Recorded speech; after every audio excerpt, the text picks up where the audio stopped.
నా పేరు లాస్య. నేను 5వ తరగతి ఫెయిత్ స్కూల్లో చదువుకుంటున్నాను. ఈరోజు మనం 76వ గణతంత్ర దినోత్సవాన్ని నిర్వహించుకుంటున్నాము. రాజ్యాంగం అమలులోకి వచ్చిన రోజు జనవరి 26. అందుకే దీన్ని మనం గణతంత్ర దినోత్సవంగా నిర్వహించుకుంటున్నాము.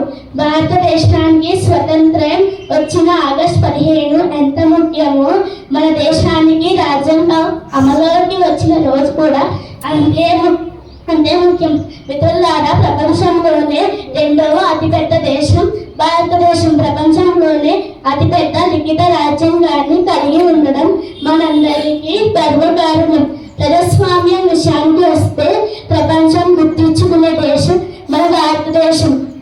భారత రాజ్యాంగాన్ని 1950 జనవరి 26న అమల్లోకి వచ్చిన విషయం మనందరికీ తెలిసిందే.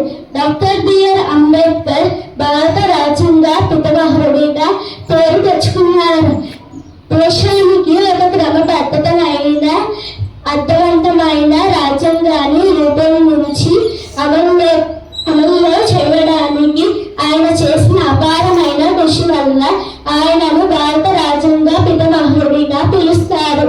ఇల్లు కావచ్చు, చదువుకునే పాఠశాల కావచ్చు, మన దేశం కావచ్చు, మన ఇష్టం వచ్చినట్లు సాగితే అది నావికుడు లేని ఓడల్లా నడుస్తుంది. ప్రతిదానికి ప్రవర్తన నియమావళి, చట్టం అంటే క్రమశిక్షణ వస్తుంది. మన దేశాన్ని నడిపించే ప్రభుత్వం, మన ప్రజాప్రతినిధులు, మన న్యాయస్థానాలు, మాతో సహా ప్రతి పౌరుడు ఈ రాజ్యాంగాన్ని బట్టే నడుచుకోవాలి. దేశ రాజ్యాంగం కంటే గొప్పది ఏదీ లేదు. రాజ్యాంగం వలనే మన దేశంలో అందరికీ సమానంగా విద్యాబుద్ధులు నేర్పిస్తున్నారు.